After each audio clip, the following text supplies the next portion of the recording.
Okay, the Guardians of Humanity. This talk this afternoon is based on a lecture by a lady called Annie Besant, a leading theosophist, and it was actually delivered in 1908.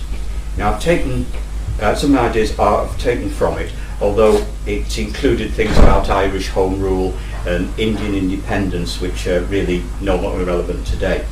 But it concerns the course of our evolution and the course of our history, and how it is overseen by higher beings as she postulated them, or as Theosophy postulates them.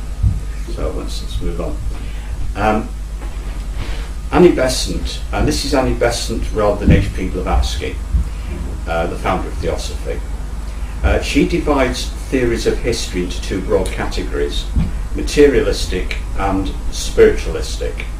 And they're two almost irreconcilable theories of history.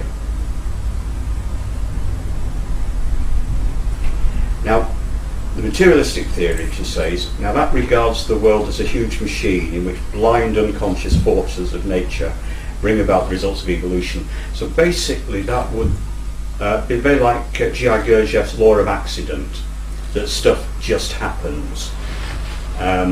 She rejects that entirely. In fact, Theosophy rejects that entirely, that stuff just happens.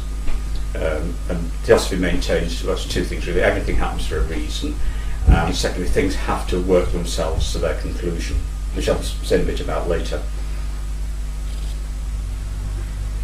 Now, the spiritualistic theory, which Theosophists advocate, it regards the world as a living organism. We were ahead of the game on this in Theosophy. The Gaia theory is quite common currency with New Agers now, but Theosophy postulated that the world is a living organism, and also effectively that the universe is a living organism. Everything that happens is directed by an intelligence, planning, directing, adapting, and gradually constantly working to bring about a foreseen end. Now, Theosophy postulates that the driving force behind evolution is consciousness trying to find expression. Not about it. Darwin's idea of adaptation is there a bit. It's part of the equation, but the real driving force is consciousness. Everything has consciousness. Everything is trying to find expression, and everything in the universe is evolving. There's no dead matter.